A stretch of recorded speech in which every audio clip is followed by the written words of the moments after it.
प्यारे देशवासियों, नमस्कार। एक बहुत बड़ा सवाल सीधा प्रधानमंत्री महोदय से पूछना चाहूँगा। आप सब जानते हैं, प्रधानमंत्री महोदय आए दिन ये दोहराते हैं कि हमारी जो अर्थव्यवस्था है इस वक्त वो 5वीं सबसे बड़ी अर्थव्यवस्था है दुनिया की, और बहुत जल्दी हम तीसरी अर्थव्यवस्था बन जाएंगे। तो इस बात से तो ये जाहिर होता है कि हमारे पास कोई आर्थिक संकट नहीं है, पैसे की कोई समस्या नहीं है, पैसा हमारे पास सफिशिएंट है, बहुत है, कोई दिक्कत होनी नहीं चाहिए। तो यहाँ पर एक बहुत बड़ा सवाल है, अगर हम दुनिया की 5वीं अर्थव्यवस्था हैं और तीसरी बनने वाले हैं, तो प्रधानमंत्री महोदय से मैं सीधा सवाल एक करना चाहूँगा। दो जो चीज़ें हैं, दो बहुत बड़े मुद्दे हैं। आपको ध्यान है, जब कोविड आया था तो उस वक़्त अपने कर्मचारियों का जो था, सरकारी कर्मचारियों का 18 महीने का डीए फ्रीज कर दिया गया था, और ये कहा गया था कि इस वक्त देश पर थोड़ा सा आर्थिक बोझ है, हम कुछ दिन के लिए ये इसको फ्रीज कर रहे हैं, बाद में दे देंगे। और उसके बाद आप लगाइए 5 साल से ज़्यादा का समय बीत चुका है, वो डीए आज तक रिस्टोर नहीं किया गया है। बीच में कई बार बातें उठती हैं, कई बार लगता है कि सरकार देगी, लेकिन वो पैसे का जो है ना बोझ बता रही है, कमी बता रही है पैसे की। इस वजह से सरकार कह रही है कि वो हम नहीं दे पा रहे हैं वो डीए। तो फिर आर्थिक व्यवस्था कहाँ है? हम दुनिया की 5वीं अर्थव्यवस्था क्यों बता रहे हो फिर आप? इसका मतलब प्रधानमंत्री महोदय गलत आंकड़े दे रहे हैं। अगर 5वीं आर्थिक व्यवस्था है तो आपको कर्मचारियों को डीए देने में क्या समस्या आ रही है? उस वक्त आपने फ्रीज किया था, हालांकि वो फ्रीज करने का भी कोई नौबत नहीं थी, बहुत पैसा मिला था। बाकी बड़ी बड़ी कंपनियों ने, कॉरपोरेट हाउसेज ने बहुत पैसा दिया है। तो उससे केवल एक डीए का एक बहाना बनाना, ये मुझे एक सरकार की मंशा पर पहले ही सवाल लग रहा था।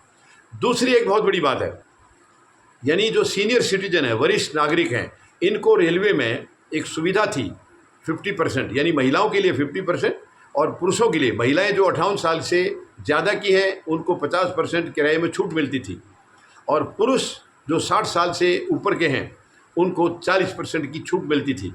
वो छूट भी उसी वक्त कोविड के टाइम में बंद कर दी गई थी, वो विड्रॉ कर ली गई थी, और आज 5 साल से ज़्यादा समय हो गया है, 5.5 साल के करीब हो गए हैं, उसको भी दोबारा आज तक शुरू नहीं किया गया है।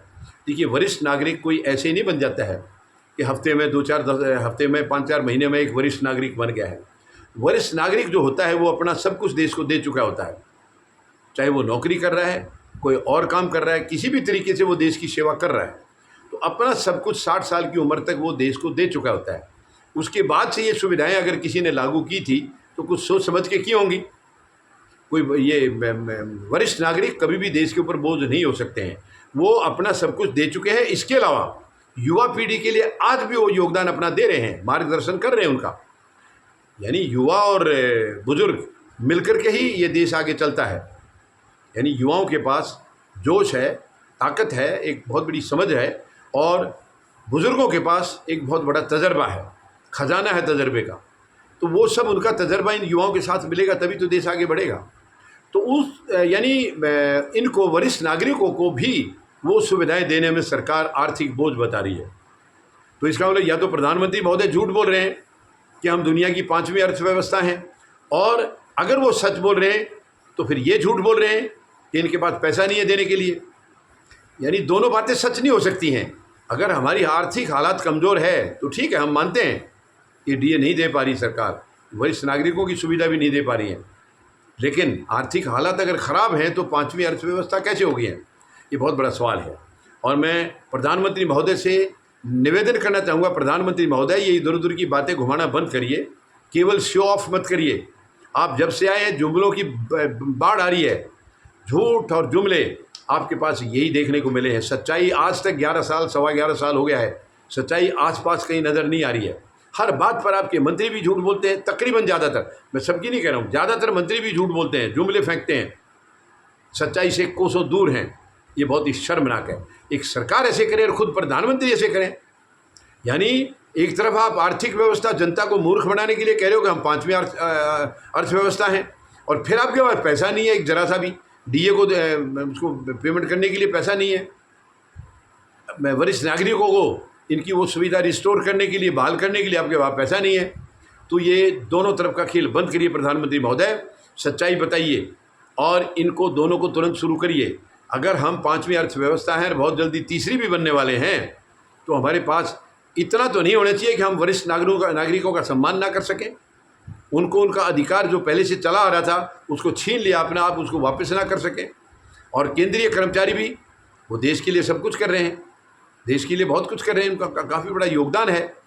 और ये महंगाई भत्ता, यानी महंगाई भत्ता तो दिया ही इसलिए जाता है कि जो अपना इन्फ्लेशन वगैरह होता है उसका बोझ कर्मचारियों पर ना पड़े, और उसको आपने फ्रीज करके आप उसका नाम ही नहीं ले रहे दोबारा शुरू करने का। तो ये दोनों चीज़ें गलत हैं। अगर आर्थिक व्यवस्था मजबूत है तो इनको देने में कोई दिक्कत क्यों आ रही है? मैं प्रधानमंत्री महोदय से इसका ईमानदार जवाब चाहता हूँ। उम्मीद है, अब हालांकि इनका पिछला रिकॉर्ड देखें तो ईमानदार जवाब ये कभी देते नहीं हैं, फिर भी मैं एक उम्मीद लगा रहा हूँ कि मेरे दोनों सवालों का ये ईमानदार जवाब देंगे और तुरंत ये दोनों सुविधाएं लागू करेंगे। डीओ को भी तुरंत मतलब पे करेंगे, और वरिष्ठ नागरिकों की जो सेवा थी रेलवे में उसको भी दोबारा से बहाल करेंगे। ऐसी मैं उम्मीद प्रधानमंत्री महोदय से लगाता हूं। धन्यवाद। जय जवान, जय किसान, जय हिंद।